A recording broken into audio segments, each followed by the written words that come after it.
미래를 보는 창, JTB. 안녕하세요. JTBJ입니다. 오늘은 연준의 조기 금리 인상 가능하다라는 제목으로 간단하게 이야기를 나눠보도록 하겠습니다. 먼저 지금 시장에서 만들어지고 있는 이 공포들 일단 잘 이겨내시길 바라겠고요. 일단 그동안 비중 조절을 잘 해오신 분들은 굉장히 좋은 기회가 오고 있다라고 보시면 될 것 같고, 이게 추가적으로 가격 하락이 나온 거잖아요. 이렇게 되면 이제 실질적으로 손바뀜이 많이 일어날 수밖에 없는 상황이 만들어졌습니다. 일단 기존의 바닥을 만약에 낮추지 않고 기간 조정 패턴으로 가게 됐었다. 그러면 연말까지 굉장히 지친 흐름 이런 것들이 나올 수 있었는데, 일단 추가적으로 가격 조정이 나왔기 때문에 이거는 이제 어쩔 수 없이 추가적인 공포가 발생이 된 거잖아요. 아마 이번에 손바뀜이 좀 잘 된다면 일단 내년 1분기까지는 그래도 긍정적인 흐름이 이어나가지 않을까, 저는 그렇게 보고 있어요. 물론 이건 제 개인적인 관점이고요. 일단 지금 시장 자체가 이대로 뭐 무너지긴 힘들기 때문에 이 부분에 대해서는 제가 마지막 부분에 추가적으로 제 의견을 말씀드리도록 하겠습니다. 제가 어쨌든 말씀드리고 싶은 거는, 지금 이 공포에 너무 휩쓸리지 말자. 이런 분위기에 너무 휩쓸리지 말자. 라는 말씀을 드리고 싶어요. 그럼 본격적으로 금리에 대한 이야기를 나눠보도록 하겠습니다. 저번 주에 11월 FOMC 의사록이 공개가 됐었죠. 그리고 11월 FOMC 성명서 발표 당시 이런 내용이 있었어요.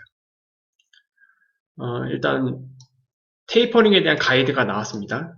그리고 그 밑에 뭐라고 나왔냐면, 위원회는 이러한 자산 매입 감축 속도가 적절할 것으로 평가하고 있으나 경제 전망에 변화가 생기면 자산 매입 속도를 조절할 준비가 되어 있다 라고 얘기를 했고, 제가 그때 당시 이거를 무조건 좋게만 해석하지 말자고 말씀을 드렸어요. 속도를 조절한다는 얘기는 물론 테이퍼링 속도를 늦출 수도 있는 거지만 반대로 급격하게 빨리 땡겨버릴 수도 있다. 이런 두 가지 해석이 다 가능하기 때문에 우리는 향후 진행되는 흐름에 따라서 오히려 테이퍼링이 더 빨리 진행될 수 있다는 것까지 고려를 해야 된다라고 말씀드렸잖아요. 근데 11월 FOMC 의사록을 뚜껑을 딱 까고 나보니까 우리가 11월 FOMC 성명서 발표 당시보다 느꼈던 그런 체감들, 이런 것들이 어, 그게 아니었나? 훨씬 더 매파적인데? 이런 식으로 좀 바뀌었습니다. 그래서 예상보다 높은 수준의 인플레이션이 지금 계속 지속되고 있고, 이게 만약에 내년 뭐 1분기까지도 갈 것 같아요. 1분기까지는 최소. 근데 2분기까지도 이제 넘어갈 가능성에 대해서 연준의 그 위원회들이 조금 확률이 높게 보고 있는 것 같습니다. 그래서 만약에 그렇게 되면 테이퍼링 속도를 조정하고 금리의 목표도 당초 계획보다 높일 수 있다는 다수의 의견. 이게 문제죠. 다수의 의견. 9월 FOMC만 해도 내년 말 금리 인상에 대해서 위원회에서는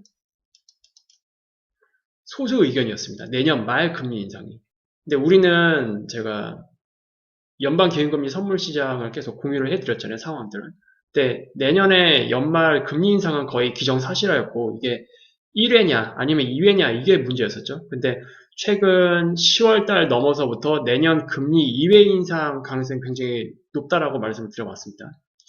그래서 지금 어쨌든 스탠스가 바뀐 거잖아요. 연준위원회들 자체도 뭐 내년 금리 인상하는 거는 뭐 거의 기정사실화 됐고요, 이제는. 그리고 조기 금리 인상에 대한 부분까지 이제 언급이 된 겁니다. 왜냐하면 테이퍼링 속도를 조정한다는 얘기는 이제 인플레이션이잖아요. 인플레이션이 계속될 경우 테이퍼링 속도를 조절하고 금리의 목표 당초 계획보다 높일 수 있다는 얘기는 기존의 연준에서 인플레이션에 대해서 대응할 수단이 있다고 계속 누누이 강조해왔는데, 그 수단이 결국 금리 인상이라는 얘기입니다. 그거를 이제 11월 FOMC 의사록에서 공개를 한 거예요. 그러니까 이제는 뭐 일드 커브 컨트롤이나 뭐 오퍼레이션 트위스트 이런 거 기대해서는 안 될 것 같습니다. 보통 테이퍼링이 진행되고 있는 기간에는 금리 인상을 못 하거든요. 테이퍼링 진행 기간에는. 그러면 금리 인상을 좀 더 빨리 하고 싶다. 유일한 방법은 테이퍼링을 빨리 끝내는 거예요. 그냥.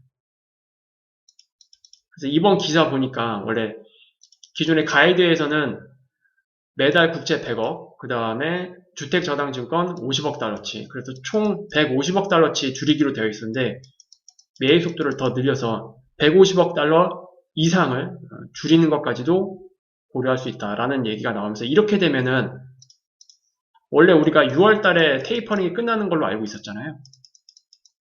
내년에 테이퍼링 속도가 만약에 좀 더 빨리 단축된다, 그러면 4월이나 5월에도 테이퍼링이 끝날 수 있는 거예요.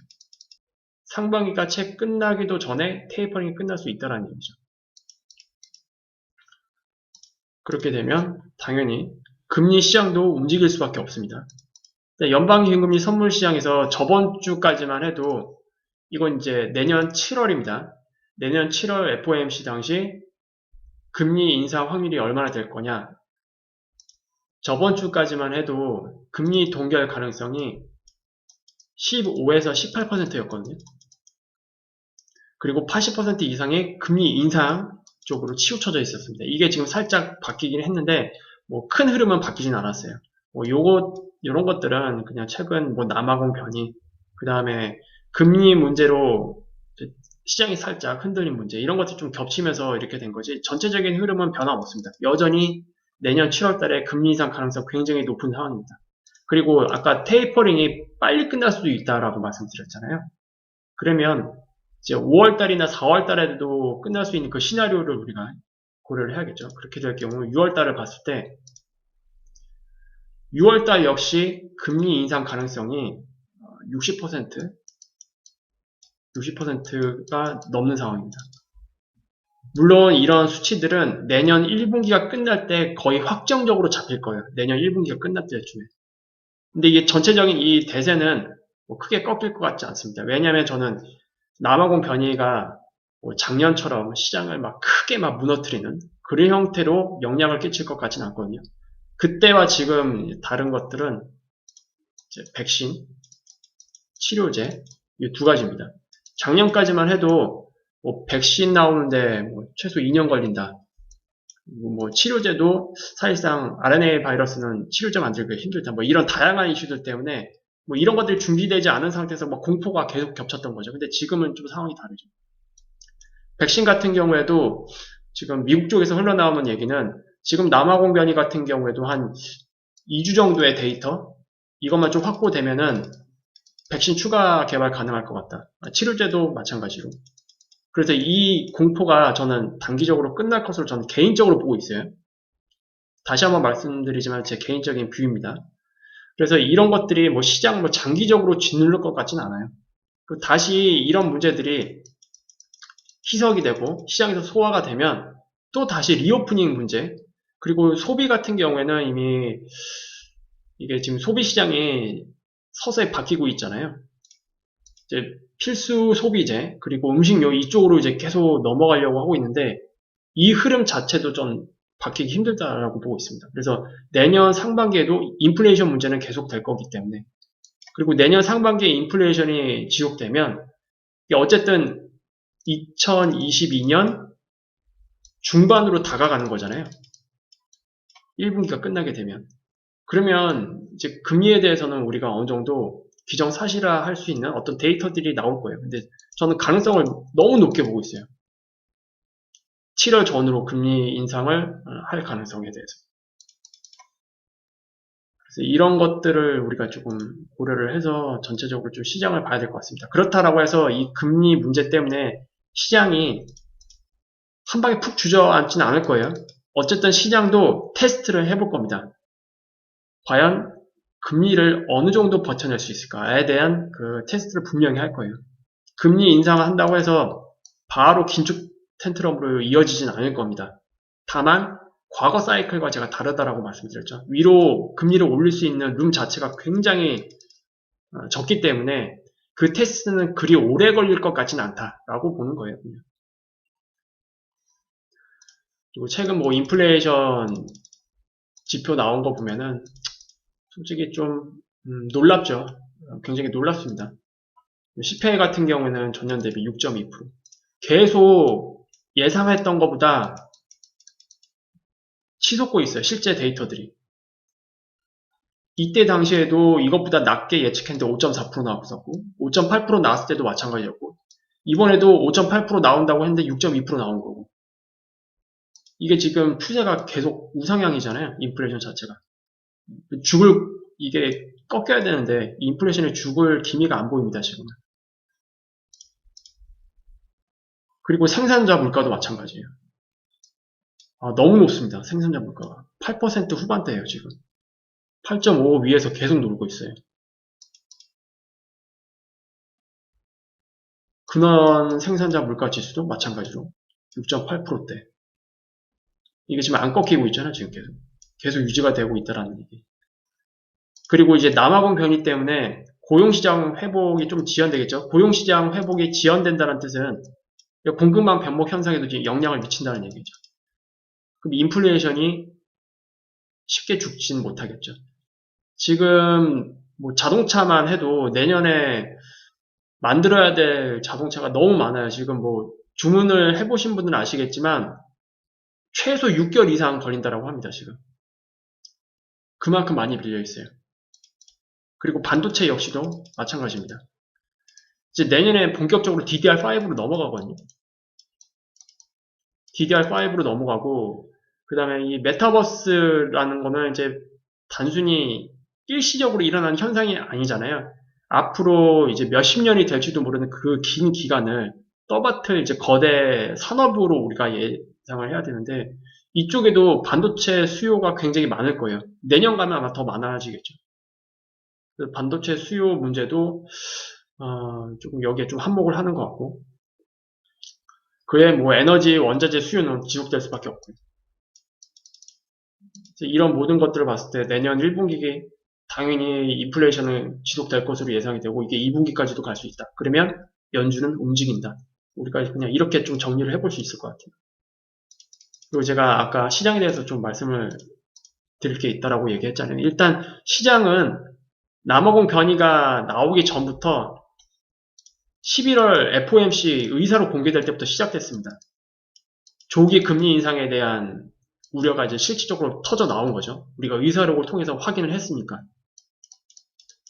그러면서 이머징 마켓 시장부터 약간 좀 주춤거렸어요. 이머징 마켓 시장부터. 차트를 보시면 아실 겁니다. 딱 11월 FOMC 의사록이 공개된 후부터 이머징 마켓 시장이 갑자기 음봉이 뚝 떨어졌어요. 남아공 변이 때문에 나온 게 아니고 이것부터 시작됐습니다. 그래서 지금은 일단 시장이 조기금리 상승에 대한 우려를 소화하는 시간을 좀 가져야 될 것 같아요. 그리고 이런 것들은 어떻게 소화를 할 거냐? 실적으로 극복해야 될 수밖에 없습니다. 다행스러운 거는 미국 기업들의 실적들이 여전히 좋다. 여전히. 내년에도 좋다. 라는 관점에서 일단 이거는 어쨌든 소화가 될 것 같다라고 보고 있고요. 그리고 이제 변이 이슈에 대해서 굉장히 공포감을 많이 가지고 있고 뉴스에서도 엄청나게 공포감을 많이 주고 있죠. 그래서 지금 아마 특히 현금 비중이 별로 없으신 분들 아니면 현금 비중이 아예 없으신 분들은 극악의 공포를 느끼고 계실 겁니다. 여기서 이거 정말로 심각하다는데 이거 더 내려면 너무 힘들어질 것 같은데. 근데 물론 비중 조절이 안 됐기 때문에 힘들 수밖에 없는 건 알아요. 그래서 이런 분들은 제가 뭐 어떻게 딱히 드릴 말씀은 없습니다. 어쨌든 이런 추가적인 공포가 나왔을 때 여기서 손절을 하게 되면 정말로 이제 시장을 완전히 떠나게 될 가능성이 굉장히 높아 보인다라고 저는 보고 있고요. 물론 신용을 쓴 사람들, 이 사람들은 어쩔 수 없어요. 다 털려야 됩니다. 하락폭이 있기 때문에. 그리고 털리기 싫어도 털릴 수밖에 없죠. 신용을 쓴 사람들은. 그런 분들은 뭐 어쩔 수 없고 다만 이제 현금 비중이 높으신 분들 있잖아요. 70% 이상 되는 이런 분들은 완전히 땡큐라고 보시면 될 것 같아요. 치료제랑 백신 추가 개발 관련 이슈가 저는 분명히 12월 달 내에 나올 거로 저는 생각을 해요. 그리고 아까 미국 쪽에서는 이제 2주 정도 걸린다라고 얘기했잖아요. 지금 전망을 보면은. 그리고 이런 이슈가 딱 지나갈 때는 언제 또 그랬냐는 듯이 또 시장이 바닥을 잘 만들고 다시 한 번 더 위로 가지 않을까. 전체적인 파동 구조에 있어서는 저는 한 번의 상승은 더 나와야 된다라고 보는 입장이거든요. 그리고 시장이 여기서 한 번에 꺾이기에는 기업들의 실적이 일단 받쳐주고 있기 때문에. 그리고 지금이 뭐 이런 변이 문제로 모든 게 다 문을 다 닫아버리고 뭐 그런 시대가 아니잖아요, 지금은. 여전히 수요가 받쳐지는 이제 시장이 있고, 그리고 치료제 백신이 이미 나와 있고 추가적으로 개발이 가능한 환경이기 때문에 작년 3월과는 다르다라는 관점으로 보는 게 맞을 것 같아요. 오히려 이 공포감이 이렇게 조성이 되고 많은 사람들이 시장을 회의적으로 볼 때 조금 더 다르게 생각해 볼 필요가 있지 않을까. 그렇게 저는 생각을 합니다. 정말로 힘드신 기간일 텐데 잘 극복하셨으면 좋겠고요. 그리고 멤버십 분들은 뭐 저는 딱히 걱정 안 합니다. 제가 계속 그 현금 비중에 대해서 강조를 해 왔었고, 오히려 빠지면은 그동안 가지고 있었던 현금을 요긴하게 쓰자라는 관점을 계속 유지를 했기 때문에 이번에 뭐 멤버십 분들은 잘 이겨낼 거라고 저는 생각을 하고, 여기서 이제 잘 버티면 큰 수익으로 연결될 거다라는 저는 개인적인 뷰를 유지하도록 하겠습니다. 어쨌든 뭐 지금 시장 힘들겠지만 올해 한번 잘 이겨내 보시고 내년에 모두 웃는 모습으로 2022년을 맞이하셨으면 좋겠어요. 일단 뭐 이 부분에 대해서는 제가 뭐 중요한 이슈가 나오면은 추가적으로 코멘트를 해드리도록 하겠습니다. 그래서 오늘 영상은 이렇게 마무리 짓도록 할게요. 유익한 영상이 되셨다면 구독, 알람, 좋아요 부탁드리고요. 다음에 더 좋은 영상으로 찾아뵙겠습니다. 감사합니다.